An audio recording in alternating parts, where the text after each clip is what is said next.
Okay, Trump is breaking the federal unions. I mean, this is great. The New York Times freaking out like it's a bad thing. Sure, for the government employees it's bad, but not for the people that the government is supposed to be serving. This is the quiet battle that literally almost nobody, until this New York Times piece came out, no one's talking about this. This is while Trump is trying to shrink the federal workforce. In the process of dismantling these various agencies, federal employees are just being targeted. When they are canceling the union contracts of hundreds of thousands of employees. Just a couple of weeks ago, the VA Secretary, Collins, he canceled the union contract for over 400,000 VA workers. And it's just agency after agency. Canceling union contracts are not attacking federal workers. But as of today, Trump has stripped collective bargaining rights to nearly 500,000 federal workers, with another 500,000 on the chopping block right around the corner.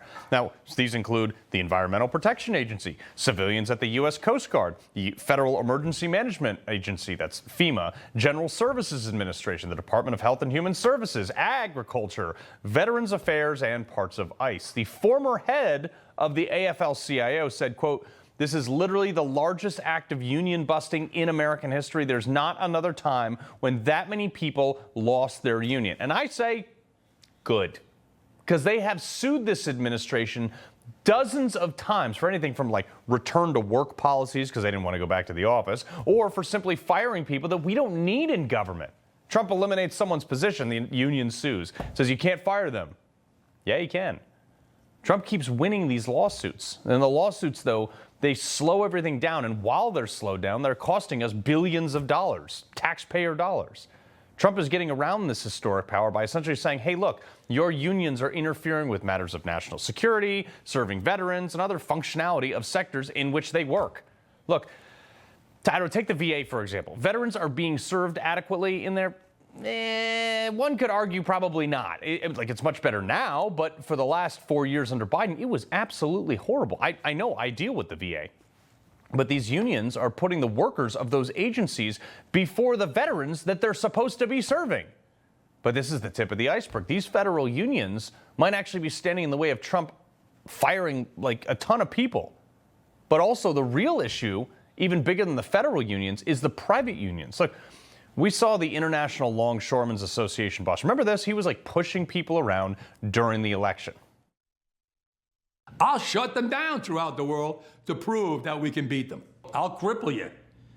I will cripple you, and you have no idea what that means. He's a gangster. We saw the turmoil from the auto workers union, and one that I think might be the worst, the teachers union. Randy Weingarten jumping up and down like a lunatic yesterday in a city where some grades, there are 30 schools in Illinois that are below grade level, some of which have a 0% proficiency in reading. And whoa, look at this. Just today we find out that two of the largest teachers unions funneled $43.5 million to left-wing causes. But didn't the leader of one of those groups say that the school should be strengthened, not abandoned? Public schools should be strengthened, not abandoned. Like I said, 0% proficiency in reading. The AFT, the union Randy Weingarten represents. By the way, this woman has no kids of her own, but prances around telling us what's best for our kids. At her direction, the AFT, the teachers union, spent almost 40% of their operational budget funding left-wing causes. Only 10% of that same budget went towards actual representational activities, which is the only thing they're there for. I would say that they've abandoned their mission quite a bit. The NEA isn't run by someone any better. Our mission is clear. We will advocate for the rights of education professionals, and we will change this world for our students with that inner fire burning. Maybe they should fund some public speaking classes so they don't sound crazy. Anyway, why the heck are they funding anything but education? Let me show you where some of that money is going to. Okay, you got the Tides Foundation. We've heard about them before. Here's their website. Tides is a nonprofit philanthropic organization dedicated to advancing social justice. Okay, what does that really mean? What do they really do with that? All right, well, they were one of the initial sponsors of BLM that gave money to groups that bailed rioters out of jail. They funded all types of anti-gun legislation. You want to go way back, they funded the MoveOn.org. You know that group that helped Bill Clinton move past the Monica Lewinsky scandal? Yeah. This seems like a great thing for teachers. I mean, like, great that your hard-earned money as a teacher goes in the form of union dues to that kind of junk. Here's more. They gave money to 1630. This was the group that was paying influencers, social media influencers in the last election, up to $8,000 a month to push pro-Democrat talking points. Ooh, by the way, those people had to sign NDAs to maintain secrecy of their involvement so it would sound a little bit more organic. Remember this woman? I spent a lot of time on college campuses, and I spent a lot of time with young men. I love young men. I love frat guys. Sorry for those frat guys. Yeah, I mean, like, she was one of the people that had teachers who make $63,000 a year, you know, via the teachers union. They were confiscating hundreds of dollars from their $63,000 a year paycheck to pay her $100,000 a year to go party with young frat guys and go on podcasts and talk about it. Great use of teachers. Oh, what else? Oh, the New Venture Fund. Yep, I had to look this one up.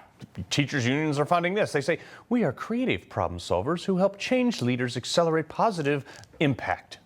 I don't even know what that means, but they gave a bunch of money to abortion causes. They gave cumulatively millions of dollars nationwide and counting for abortion protests and things like that. They lit a ton of cash on fire advocating for climate justice and anti-Israel garbage. I'm sure all totally justified under the 501c3 protection, right? Keep in mind, their donors get to enjoy write-offs for their contributions. Here's another one. Future Forward. These are the organizations getting money from the teachers union. Here, look. Our mission is to help rebuild America's middle class and American democracy by advancing new ideas and fresh perspectives. It's all consultant speak. Another left-wing front. All of these, while our children's test scores are tanking in public education. But anytime you criticize with teachers union, any of these unions, they label you one of their funded social media influencers that, by the way, was paid for by a teacher. They label you like anti-labor, anti-teacher, anti-fair wage, that you hate the little guy. None of this is true. Trump has done more for the average working class in America than any of these unions have done. But because he doesn't kiss the union ring, like the Democrats do, they absolutely hate him for it. Look, unions may have started out protecting workers. They did a lot of good things at the rise of the industrial age. Some still do good stuff. But many have grown into these giant power-hungry blobs that are so far left that they don't even help the people that pay them their dues to exist anymore. He loves the Constitution. He fights for what's right. He hates the bad guys. He's a freedom warrior. He's your freedom warrior. Watch Carl Higbie every weekday on Newsmax.